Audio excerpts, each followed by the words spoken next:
안녕하세요. 오닉스 지식산업센터를 신축한 성공을 이끄는 남자 정성호입니다. 제가 꼭 드리고 싶은 말은 구독을 꼭 눌러주시고요. 좋아요 눌러주세요.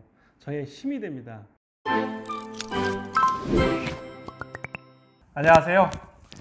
오늘은 어떤 주제로 말씀드릴까요? 네, 오늘은 제가 이제 사실 편집자 입장에서 정성호 대표님의 영상을 쭉 이제 편집하고 또 보고 그리고 이제 여러 가지를 좀 같이 이야기 나누는데 사실 요즘 하루하루가 다르게 경제가 너무 좀 안 좋아지고 있잖아요. 네. 근데 저는 지금 30대 중반에서 네. 이런 경험을 처음 하고 있는데 네. 이제 정성호 대표님 같은 경우에는 이미 네. 98년도 네. 때도 겪으셨을 거고 네. 그다음 2008년도 서브프라임 때도 겪으셨을 거고 네. 2018년도를 잘 넘어서 네. 2020년도에 네. 아마 세 번째 맞이하실 것 같은데 네. 어떻게 좀 대처해야 되는지 직장인이나 사업자 입장에서 네. 좀 방법을 궁금합니다. 네. 저도 이제 50이 넘어서 세 번의 지금 위기를 다 몸으로 체험하고 네. 또 느끼는 게 좀 많습니다. 사업이라는 게 정말 이게 본인이 아무리 잘해도 운이 있어야 되는구나. 운칠 기사 뭐 이러잖아요. 네. 근데 뭐 지금 상황에서 보면 운이 뭐 90% 아니면 뭐 99%까지 올라갈 정도로 경제학적으로나 아니면 경영적으로나 아니면 실물 경제 하시는 어떤 분도 예측하지 못하잖아요. 예측할 수도 없고. 그다음에 이거는 뭐 대공황 1929년에 대공황과 비견되는 큰 임팩트가 있다라고들 다 얘기하잖아요. 네, 트럼프도 그렇게 준비를 하고 있더라고요, 실제로. 네. 그래서 지금 제일 겁나는 거는 직장인들인데 이제 실업률일 거잖아요. 미국은 이미 코로나 바이러스가 워낙 많이 퍼지고 있고 또 제가 그 오닉스를 하면서 느꼈던 거 실물경제 오닉스 회사를 창업해서 지금까지 전 세계를 다니면서 느낀 것 중에 하나가 미국 사람들은 겁이 많다. 정성호 TV에서도 저는 얘기는 했고요. 그래서 그분들이 혈관 질환도 많고 해서 이런 바이러스에 취약할 수밖에 없는데 그러면 미국이 지금 흔들리면 전 세계가 흔들릴 가능성이 되게 크고 중국은 지금 뭐 아무래도 공산주의 사회주의 체제다 보니까 통제를 하잖아요. 어마어마하게. 네. 그러니까 그 뉴스가 왜곡된다는 거죠. 또 한국만 봐도 상당히 왜곡되는 게 많은 것 같아요. 주위에 코로나 즉 우한 폐렴과 관련돼서 동네에서도 지금 우한 폐렴이 많이 있다고 하거든요. 네. 격리된 데도 많은데 과연 그 숫자가 맞을 거냐 하는 의아심도 많아요. 근데 저희는 각자 이제 생존 게임을 하는 거잖아요. 그래서 직장인들은 무조건 버텨야 돼요. 잘리지 않도록. 그러니까 네. 나가지 권고 사직해도 네. 마지막까지. 네. 그래서 이게 그 노동법상 판단을 대법원까지 가면 경영 악화 또는 뭐 비상 경영이 어쩐 거냐 아니면 회사가 네. 감내할 수 없는 경영적 위기가 무엇이냐라고까지 그러한 그 몇 가지 안이 있는데 그 케이스에 우한 폐렴이 과연 될 것이냐 아직 우한 폐렴은 진행되기 때문에 노동법상 버틸 수가 있어요. 직장인들은. 그러면 이제 그 미국 뉴스에 보면 뭐 레스토랑이 뭐 800명 직원인데 600명 이상을 뭐 해고하고 나머지를 그냥 그 배달 쪽으로 치중해서 한 200명이 한다. 근데 보통 미국의 회사들은 뭐 주급이나 시간 아니면 2주 단위로 뭐 급여를 다 책정해서 주기 때문에 네. 해고가 쉬워요. 저 오닉스 USA만 해도 보면 대부분 다 뭐 해고나 이런 것이 너무너무 쉽고 간단하고 또 거기서 4대 보험이든 아니면 노동법 관련된 세금을 안 내면 바로 구속을 해요. 그래서 바로바로 정산해 주는 것이 서로에게 편하죠. 건바이 건으로 거의 2주 건바이 건이네요. 네. 이제 그러다 보니까 한국이 이제 그 정도의 노동 유연성은 거의 없는 것 같고 또 설령 우한 폐렴으로 대법원 판결까지 날라면 앞으로 2년, 3년이 걸리거든요. 지금 노동법으로 사실 이제 노동자 입장에서는 출근 안 하고 버티고 소송을 가면 좋은 방법 중에 하나가 오너가 거의 망하죠. 이거는 뭐 거의 뭐 오너를 위한 방송이 아니고, 네네. 근데 오너는 또 어떻게 해야 되냐면 지금은 비상 경영이니까 줄여야 되잖아요. 그렇죠. 그리고 전 세계 이제 제조업 공장이 지금 문을 닫고 있잖아요. 인도도 문을 닫았다고 하더라고요. 삼성전자의 핸드폰 만드는 가장 큰 공장 인도인데 네. 어제인가 그저께 문 닫았다고 하더라고요. 네, LG전자, 뭐 현대자동차 다 인도 공장들이 지금 일단은 문 닫아놓고 있고 중국도 웬만한데 열라고 하지만 근로자들이 지금 활동을 못 하니까 많이 못 연다고 합니다. 그러면 독일의 이제 그 유명한 자동차 회사들이 다 문을 지금 닫아 놓는 상태고 그러니까 실물 경제의 위축이 너무 급격하게 늘어나잖아요. 네. 또 가장 어려운 것이 지금 치료제가 아직 안 나왔다. 그리고 사망률이 너무 높다. 이게 또 전 세계의 그 세계 경제를 이끄는 탑 10이 한 80%, 70% 이상이 지금 코로나에 씨름하고 있잖아요. 네. 그러다 보니까 거의 지금 마비 상태죠. 그래서 저는 직장인들은 무조건 버텨야 된다. 네. 노동법상으로는 무조건 버틸 수 있다. 오너는 아니면 사장님들은 어떻게든 이것을 잘 타겟했는데 줄여야 된다. 그러면 상충하잖아요, 서로가. 그렇죠. 협의를 좀 잘 봤으면 좋겠어요. 그래서 근로자와 협의를 봐야 되는데 보통 이제 9시 뉴스나 이러다 보면 가장 취약계층들이 다 잘려 나간다, 뭐 못한다는데 이 산이 높으면 골도 깊잖아요. 그렇죠. 많이 가진 사람일수록 더 망하기 쉽다고 볼 수 있습니다.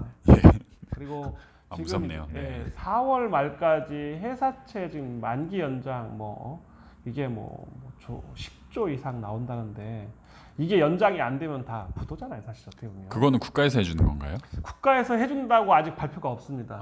기업들의 연장도 그다음에 회사채를 채권을 회사에서 받을 돈을 다른 금융을 조달하기 위해서 팔 수 있는데 전 세계에서 살 수 있는 회사가 없다잖아요. 시장에 많이 내놓는데 아무도 안 걷어들이는 거예요. 예, 지금 어제 뉴스에도 보니까 3분의 1도 못 팔았다. 그럼 회사로서는 자기 채권을 팔아서 어떻게든 현금화 하려고 했는데 아무도 안 사주니까. 아무도 안 사주니까 지금 이제 손발이 다 묶인 거잖아요. 와, 심각하네요, 이거는. 그래서 저는 그렇게 생각합니다. 지금 같은 경우는 관망 좀 하자. 실물 경제를 저도 20년 이상 해왔는데 제가 정성호 TV에서 늘 하는 얘기는 좀 더 관망을 해야 된다. 주식이 올랐다 내렸다 아니면 빚을 내서라도 주식을 지금 최저가에 산다고 하는데 네. 이건 좀 무모한 것 같아요.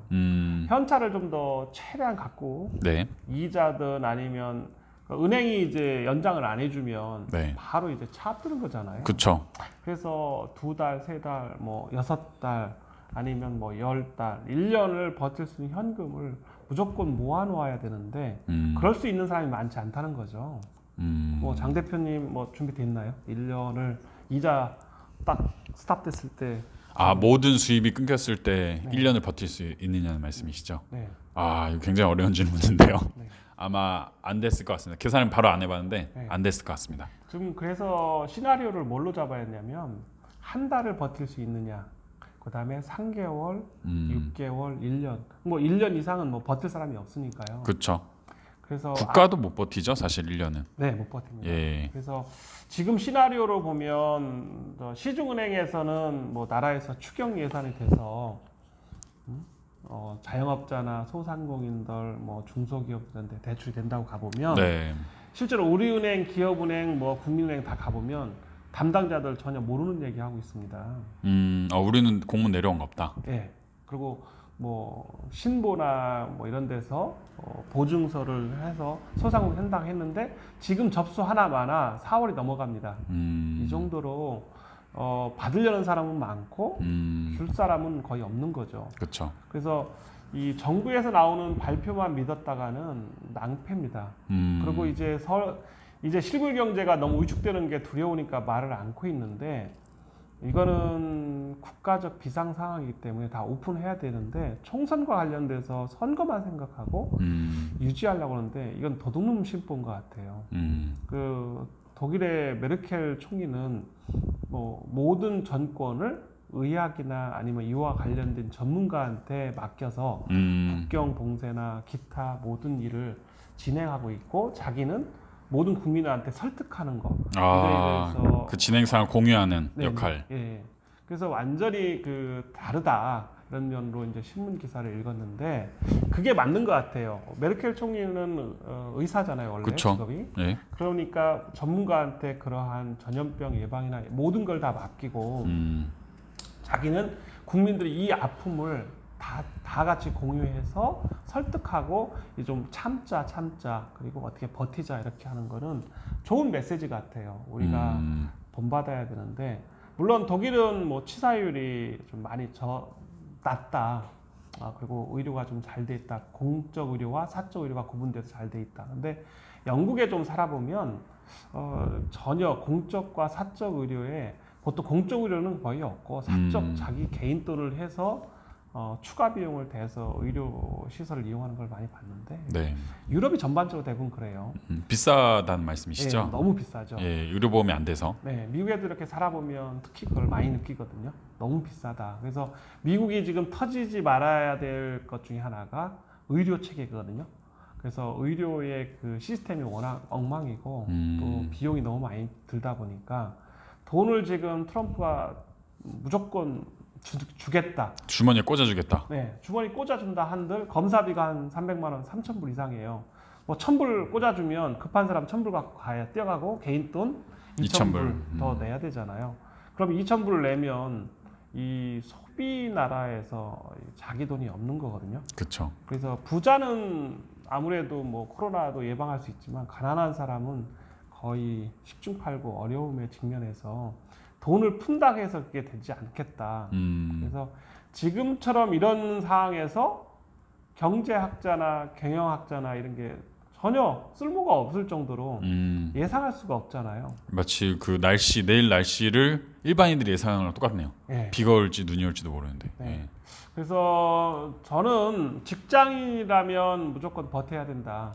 월급이 안 나와도 버티고 어디 갈 데 없잖아요. 또 다른 데 찾는다 한들 이거는 멍청한 방법. 지금 취업을 아예 면접을 안 봅니다. 네. 예, 뭐, 비대면이라고 해서 아예 안 봅니다. 그다음에 뭐죠?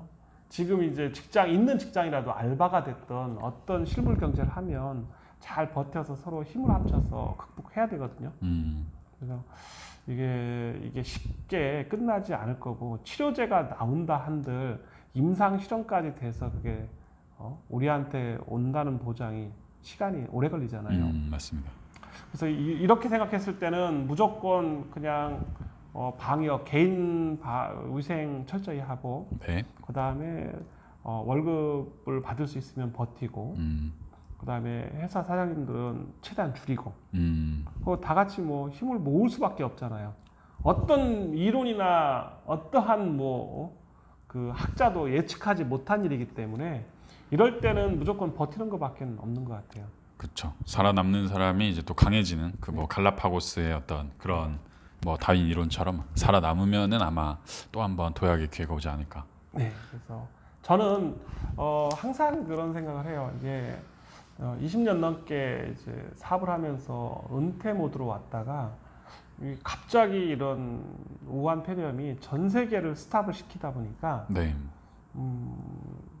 참 어리둥절하기도 하고 또 뭐 50이 넘었기 때문에 뭐 살 만큼 살았다, 경험도 충분히 했다, 뭐 죽는 건 두렵지 않아요. 근데 그런 거보다는 지금의 이 위기가 기회가 될 수도 있죠. 물론 뭐 마스크를 파는 사람들은 전 세계에서 없어서 못 파니까. 그렇죠. 네. 그러니까 물론 이런 와중에도 사업이 되시는 분들 꽤 있거든요. 뭐 지금 배달, 쿠팡 같은 거 뭐 엄청 온라인 강의, 온라인 가게 뭐 이런 데 하죠. 청소업체, 방역업체 네, 잘 되죠. 예. 꼭 뭐 다 죽는 건 아닌데 이게 그런 사람이라 하더라도 이제 완전히 스탑이 되면 은행도 금융권 다 망하잖아요. 그렇죠. 그럼 뭐 회사는 뭐 말할 것도 없고 회사는 지금 당장 수익 구조가 없으니까. 그래서 저는 제일 이제 그 회사 법인 결산하는 3월 말까지 신고 보통 많이 하거든요. 대한민국의 거의 90% 이상, 99%일 거예요 아마. 3월 말 결산에서 이제 자기가 2019년도 얼마큼 영업을 했다. 그래서 세금도 법인세를 내야 되는데 만약에 여기서 법인세를 내고 나면 회사가 당장 먹고 살 게 없을 거예요. 작살이요. 네. 차라리 세금을 안 내더라도 버티는 게. 근데 이번에 그런 거 얘기 나오더라고요. 법인세를 좀 연기해 주겠다. 네. 이런 이야기 나오긴 하더라고요. 네. 개인이든 뭐 법인세든 무조건 스탑을 해드는 거 아닌가요? 살게 해줘야 되는데 과연 우리나라에 그러한 돈이 있는지 네. 정부가 정말 그런 돈을 추경으로 했을 때 들어와야 일반 국민한테 뿌리는데 이게 순환이 될 것인지. 참 선택의 기로네요. 기업의 돈을 빨리 받아서 일반 국민한테 뿌릴지, 네. 아니면 기업이 살아야 국민들도 사니까 그걸 늦춰줄지. 네. 이거 중립하는 게 어렵지 않을까라는 네. 생각이 듭니다. 네. 그래서 다음 편에는 이제 장 대표님 얘기하고 싶은 게 이제 앞으로 망하는 나라도 많을 것이다라는 주제로 한번 2탄 한번 해보시죠. 네, 알겠습니다. 네. 네, 감사합니다. 네, 감사합니다.